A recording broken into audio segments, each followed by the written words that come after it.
What really happens when the avoidance starts to miss you? Not what they say, but what they actually feel when the silence sets in and you're no longer reaching out. Hi, I'm Jim Rohn. And if you've ever found yourself obsessing over someone who pulled away just when things started to feel emotionally real, this video is for you. Let's be honest. When you're the one left behind, it's easy to imagine that the avoidance simply doesn't care, that your absence barely registers, that all the connection you thought was building, it didn't mean anything. But what if I told you that's not the full story? Here's the truth. Avoidants do miss you, but they process that longing in ways that are confusing, even painful, because intimacy and vulnerability often feel threatening to them. While you're sitting with your heartbreak and unanswered questions, they're going through their own internal tug-of-war, missing your presence while fearing the closeness that came with it. It's a push-pull happening inside them. The problem is, their way of handling it can leave you questioning your worth, blaming yourself, and wondering if you should have just tried harder. But today, I want to help you see what's really going on, so you can stop personalizing their distance and start reclaiming your clarity. In this video, I'll walk you through what avoidants secretly experience when they start missing you, and how to respond from a secure, grounded place without chasing, over-explaining, or abandoning yourself in the process. If that sounds like the clarity you've been craving, make sure to subscribe and turn on the notification bell. You deserve truth, you deserve peace, and it starts here. When an avoidantly attached person starts to miss you, they don't express it the way you might hope. They don't reach out, confess their feelings, or admit they're thinking about you. Instead, they retreat even further inward.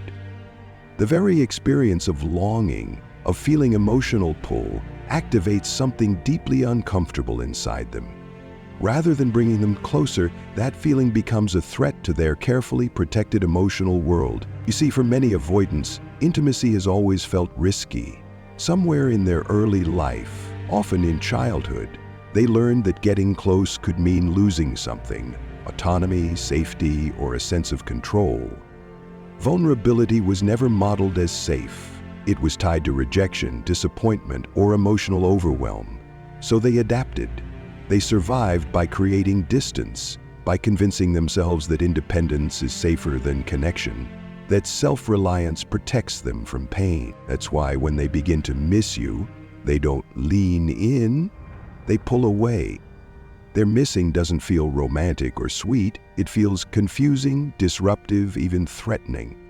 While others might interpret longing as a sign of love, the avoidant often sees it as weakness, as something to hide, manage, or silence. So what do? They compartmentalize, they distract themselves, they rationalize their way out of caring. They might tell themselves it wasn't that deep, or that you'll be fine without them, not because they're cold, but because it's the only way they know how to regulate overwhelming emotions. What you see on the outside, distance, indifference, detachment, isn't the full truth. It's a defense mechanism, and ironically, the stronger the emotional bond, the more threatening it feels to them. The more they care, the harder they fight to suppress it. That's why avoidants often go quiet after moments of closeness, not because they don't feel, but because they feel too much. And they don't know how to safely hold it. Their instinct is to shut it down before it spirals out of control. But here's what matters most for you. Their reaction is not a reflection of your worth. It's a reflection of their capacity. Their withdrawal doesn't mean you imagined the connection. It means they didn't know how to stay with it. And when you can see that through the eyes of secure attachment, you stop chasing clarity from someone who can't offer it. You stop bending to fit inside someone else's emotional limits, and you start honoring your own boundaries, your own needs, your own peace. Because missing someone is only meaningful if it leads to action, to repair, to real connection. And if someone misses you but chooses silence over presence, avoidance over accountability, you get to walk away with your dignity intact. Let their silence speak for them. Let your self-respect speak for you. If you're wondering why someone who once seemed to care suddenly falls silent, It's natural to feel confused, but before you assume they've stopped caring, it's important to understand that avoidantly attached individuals experience emotional connection through a very different lens. The way they miss you doesn't often include texts, heartfelt calls, or vulnerable confessions. It may show up as silence, as overthinking, as inner discomfort that gets buried rather than expressed. Avoidants don't typically respond to longing by reaching out. They respond by turning inward, because for them, emotional closeness doesn't feel like warmth, it feels like risk. Deep down, many avoidant people have learned to associate vulnerability with loss of control, with rejection, or even with emotional overwhelm. So when their feelings for you start to grow, or when they miss your presence, it doesn't pull them closer. It destabilizes the fragile balance they've worked hard to maintain. The very act of missing you doesn't feel like a cue for connection. It feels like emotional chaos. And here's the hard truth. If they're still being run by fear, missing you won't motivate them to reach out. Pressure won't help. Love won't prove anything to them. Their work is internal, and growth for them doesn't happen through pursuit. It happens through space. Distance gives them room to feel their discomfort and in some cases reflect on it. But that only matters if they're ready to confront what's inside them. Until then, their silence isn't evidence that you were unimportant. It's just proof that expressing what they feel is incredibly hard for them. So when you don't hear from them, it's not always detachment. It's emotional overwhelm. Their nervous system interprets intimacy as danger, even when the connection is safe. That's why what looks like indifference is often just their coping mechanism kicking in. They may throw themselves into work, distractions, or even new connections, not because they've moved on, but because feeling something deeply is too uncomfortable to stay with. This is the key shift in perspective. You don't need to internalize their silence. You don't need to chase clarity or prove your value to someone who is running from their own vulnerability. From a secure place, you can see this dynamic clearly. When someone's fear of closeness outweighs their desire to connect, you are not the problem. And no amount of effort on your part can change what they have not yet chosen to face within themselves. That's why the most powerful thing you can do is stay rooted in your worth. You're not here to pry emotion from someone who's afraid to feel it. You're here to choose peace over confusion, boundaries over obsession, and maturity over patterns that keep you emotionally stuck. You're allowed to want closeness, but you're not required to beg for it. Their silence doesn't define your value, it reveals their limits. So instead of asking, why aren't they reaching out if they miss me, ask yourself, do I want a connection I have to chase, or one that meets me with presence? You already know the answer. And when you live from that truth, you stop waiting for breadcrumbs and start holding out for the kind of love that speaks clearly, shows up consistently, and honors your heart without fear. When someone with an avoidant attachment style starts to miss you, they often don't recognize it as missing in the way most people do. What you might experience as warmth, longing, or a desire to reconnect, they experience as restlessness, irritation, or an unexplained sense of emotional tension. Their connection to their own emotions is often so disconnected that it doesn't begin with a clear thought like, I miss you. It starts as discomfort, low energy, mood shifts, or a sudden urge to distance themselves even more. And here's where it gets complicated. The more they miss you, the more likely they are to push you away. Not because they've stopped caring, but because feeling anything deeply, especially attachment, threatens the emotional system they've built their safety around. That tension between wanting closeness and fearing it creates internal confusion. To cope, they might start highlighting flaws in the relationship, convince themselves it wasn't that meaningful, or rationalize the distance by clinging to the idea that they're better off alone. This isn't clarity, it's emotional dissonance, a tug-of-war between their need for connection and their fear of it. Understanding this doesn't mean excusing hurtful behavior, but it does mean depersonalizing it. If you've felt invisible after someone claimed to care about you, it's not because you were unimportant. It's because their nervous system was wired to prioritize emotional control over intimacy, even if that means sacrificing the very relationships they long for. And here's the hard part. You can't fix that. You can't love someone into security. You can't overdumb your way into being chosen. Their healing is their responsibility. What you can do is stay anchored in your emotional integrity. You can choose not to chase what's running. You can hold your boundaries, protect your peace, and trust that your value is not determined by someone else's capacity to see it. Avoidants are often masters at appearing unaffected. From the outside, they might look calm, composed, even indifferent. But internally, it's a different story. When they begin to feel the emotional impact of your absence, they don't move toward it, they retreat from it. That silence isn't serenity, it's internal conflict. A storm brewing beneath the surface as their mind scrambles to regain control over feelings they'd rather not. Thoughts like, "It wasn't that serious," or "I'm better off alone," aren't always true, but they feel safe. They create distance from vulnerability. Still, the body doesn't lie. Even when the mind denies it, the heart remembers, and that disconnect between what they think and what they feel creates emotional pressure. They may feel anxious for no obvious reason. They may lose focus, feel easily irritated, or find themselves flooded with memories of you at random moments. This is the emotional price of suppression. And while they stay stuck in that internal battle, your path is different. Your path is clarity, not confusion, maturity, not chaos. You don't wait for someone to wake up to your worth. You stand in it now, because no matter how silent they become, your boundaries still speak. Your peace still matters, and your life doesn't wait for someone else to be ready. So remember this, just because they miss you doesn't mean they'll come back. But the tension they feel in your absence may one day force them to face what they've been avoiding. If they choose to do that work, it will be their growth, not your pursuit, that brings them forward. Until then, let their silence be met with your strength, not your chase. When someone avoidant pulls away, the silence they retreat into might look effortless. From the outside, it can seem like they've moved on, disconnected, or made peace with distance.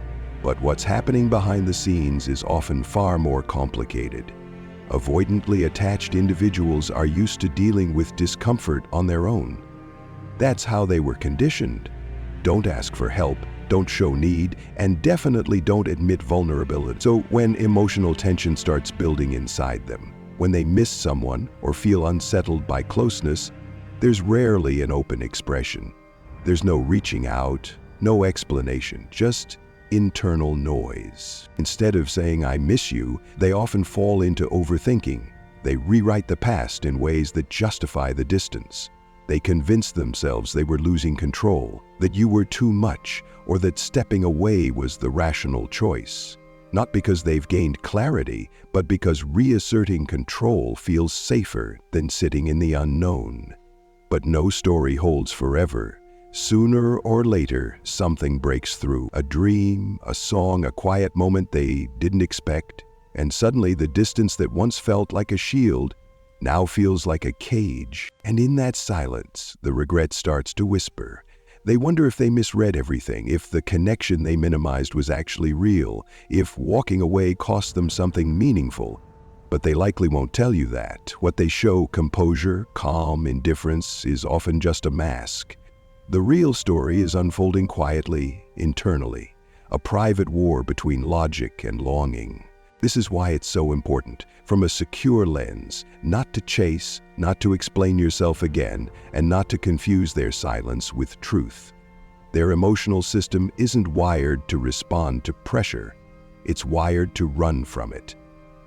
What they're showing you is not the full picture. It's what they think they need to do to survive emotionally. Your job isn't to rescue them from their own retreat. Your job is to honor your own peace, to step back with dignity, and to recognize that emotional absence is not proof that you're unlovable. It's often just proof that they don't yet know how to stay present with what they feel. Avoidants thrive on distance. That's where they feel most in control. When intimacy becomes too much, or when connection threatens their sense of independence, they disappear. Not because they don't care, but because closeness exposes them to feelings they never learned how to hold. Distance becomes their way of managing the intensity.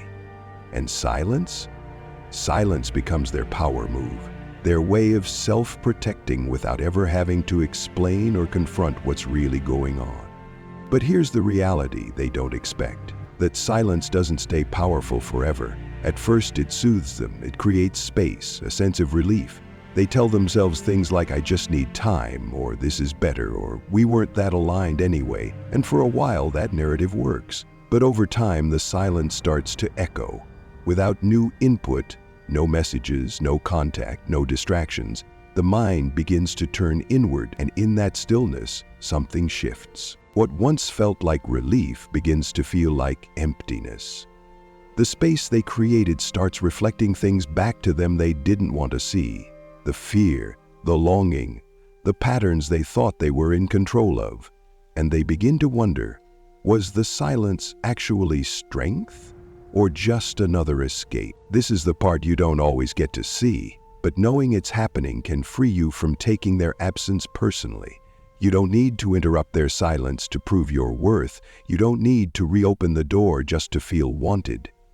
If they do reach a point of reflection, it will be because they choose to face themselves, not because you pushed. And if they never do, that's clarity too, because real love, real, secure love, doesn't punish you with distance. It doesn't wait until you're gone to become present.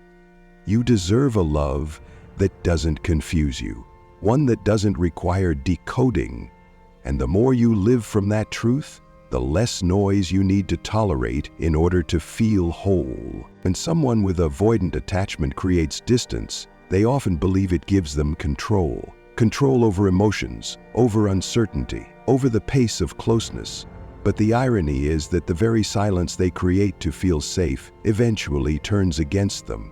What starts as relief slowly transforms into tension.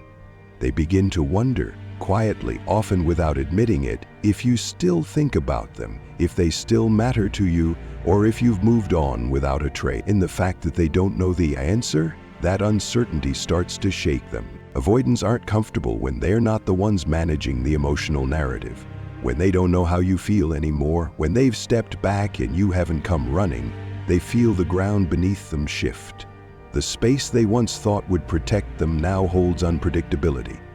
They can't read your signals, they can't control the outcome, and they can't undo the silence without stepping outside the very emotional framework they've used to protect themselves. That's when the mind gets noisy, the questions creep in. Did I push them too far? Were they really overwhelming, or was I just afraid? What if they never reach out again? These thoughts don't get resolved, they just loop. And because avoidants often don't have the tools to face these feelings directly, they suppress them, sometimes pretending not to care even when they care deeply. That's the paradox of avoidance. The very strategy meant to bring safety ends up feeding anxiety. Distance becomes a trap. Silence starts to feel heavier than the discomfort they tried to avoid. And yet, even as the weight builds, they hesitate to break it. Because by then, they've told themselves a story that reaching out might look weak, that coming back might mean rejection. And so they stay stuck in the very silence they created, carrying the emotional burden of the space they once believed would protect them. From the outside, this can look like indifference. It can feel like abandonment. You may assume they've moved on with ease, that their withdrawal was final, deliberate, even cold. But most of the time, it's not that clean. Avoidants rarely return because of some sudden epiphany or deep emotional healing. More often, they return because the silence they created has become unbearable. It starts pulling at them in ways they can no longer ignore. Avoidants are experts at emotional suppression. Many have learned from a young age that feelings, especially vulnerable ones, are dangerous. that closeness comes at the cost of control. So when they start feeling something real, connection, care, longing, their instinct is to pull away, to retreat before they get hurt, to protect themselves by shutting down. But avoidance doesn't resolve anything. It delays the emotional reckoning, and eventually the very person they tried to detach from becomes the one they can't stop thinking about. Not because they've found clarity, but because suppressed emotions don't disappear. They grow louder in the silence. They gain momentum. And even avoidants, with all their strategies, are still human. They miss. They wonder. They regret. The difference is, they often don't know how to say it outright. Instead of coming back with accountability, they often return with vagueness. You won't hear, "I've been thinking about my patterns and I want to do better." You'll hear, "Hey, just checking in." Or, "I saw something that reminded me of you." These are not declarations of emotional growth. They're feelers. Low-risk ways to see if the door is still opened without exposing vulnerability. And this is where your secure response matters most. Not everything that returns deserves re-entry. Just because someone misses you doesn't mean they're ready to meet you. You're not here to be someone's emotional safe space unless they're also willing to offer the same. Your clarity is not a reward for their confusion. Your peace is not a test they get to reset. So when they reach back out, remember, you're not the same person who was left waiting. You've grown in the silence. You've seen what it costs to hold space for someone who won't meet you there. And now you get to decide from strength, not from fear. Because real love doesn't hide in silence. It doesn't return with ambiguity. It shows up with consistency, courage, and care. And that's what you deserve. When someone with avoidant tendencies reappears in your life, it often won't come with a grand gesture or heartfelt admission. It might look casual, like a light message or a simple check-in, framed as if it's no big deal. But don't let that surface-level nonchalance fool you. Inside, there's often emotional chaos. What seems like a calm return is usually the result of an internal system overwhelmed by the very feelings they tried to escape. They didn't come back because they suddenly felt ready for deep connection. More likely, they returned because the silence they created became too loud to bear. The space they once relied on to feel safe eventually turned on them, exposing a kind of emotional emptiness they didn't know how to handle. And now, they're reaching out. Not necessarily for resolution, but for relief. Not because they've done the work, but because their nervous system hit a wall.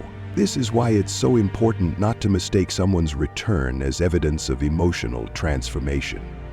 Unless they've done real inner work, therapy, emotional accountability, learning how to sit with discomfort, what brought them back is likely the same fear that drove them away.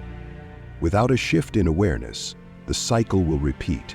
The same triggers, the same withdrawal, the same distance. So when an avoidant resurfaces, don't rush to reunite. Take a breath.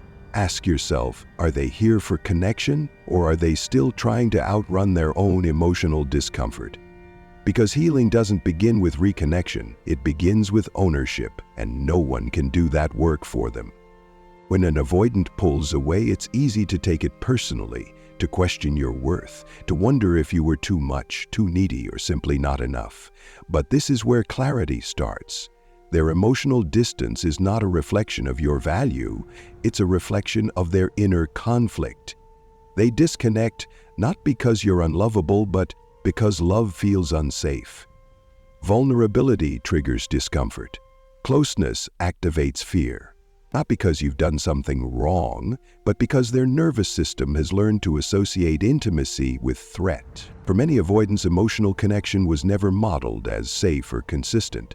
So when they start to feel deeper attachment, their instinct isn't to lean in, it's to retreat.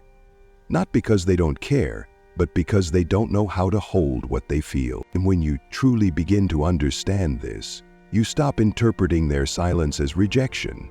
You stop questioning your worth based on someone else's inability to stay present. You stop internalizing their emotional shutdown as a reflection of your lovability. Because it's not. Their withdrawal is a protective reflex, not a personal attack. It's not punishment, it's emotional survival. That shift in perspective changes everything. It helps you reclaim your peace. You stop chasing, you stop begging, you stop over-functioning just to keep a thread of connection alive. Instead, you begin to observe. You respond with calm, not with panic. That doesn't mean you tolerate emotional inconsistency. It means you meet their pattern with understanding, not self-blame. And that understanding is powerful. Not to excuse their behavior, but to give the responsibility back to where it belongs, with them. If they want to grow, they'll need to face their own avoidant defenses. They'll need to learn how to stay emotionally present, even when it's uncomfortable. But that's their journey. It's not your job to fix. You don't heal by proving you're worth staying for. You heal by realizing that someone's inability to stay says more about them than it ever did about you. It reflects their emotional limits, not your inherent worth. And the more clearly you see their struggle for what it is, the more compassion you can have, not to excuse them, but to release yourself. You deserve connection that doesn't run from intimacy. You deserve a love that stays, even when things get hard. And sometimes, the most powerful thing you can do is stop taking someone else's fear personally and start taking your own peace seriously. Because when you do, their absence no longer becomes your chaos, it simply becomes a reminder. Not everyone is capable of meeting you where you are.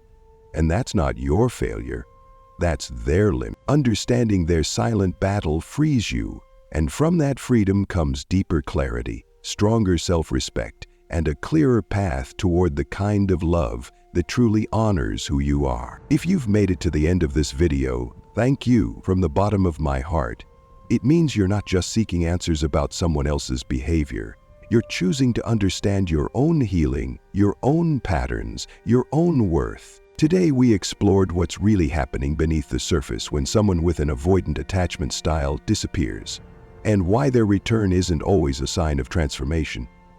We broke down the internal conflict they experience, the fear of closeness, the pull of regret, and the silence that eventually becomes unbearable. But most importantly, we looked at this through the lens of secure attachment, not chasing, not personalizing, and not abandoning yourself to keep someone else emotionally comfortable. Let this be your reminder that just because someone comes back doesn't mean they're ready. And just because you miss someone doesn't mean you need to reopen the door. Healing begins when you stop tying your self-worth to someone else's availability and start honoring your peace as sacred. If anything in this video spoke to you, I'd love to hear your story. Drop a comment below, whether it's something you've experienced, something you're working through, or a realization that just clicked for you. Your voice matters here, and if you want more content like this, tools to help you navigate love, attachment, and emotional clarity, go ahead and subscribe and make sure you turn on the notification bell so you never miss what's coming next. You're not too much, you're not too sensitive, you're someone who deserves to be met, not managed.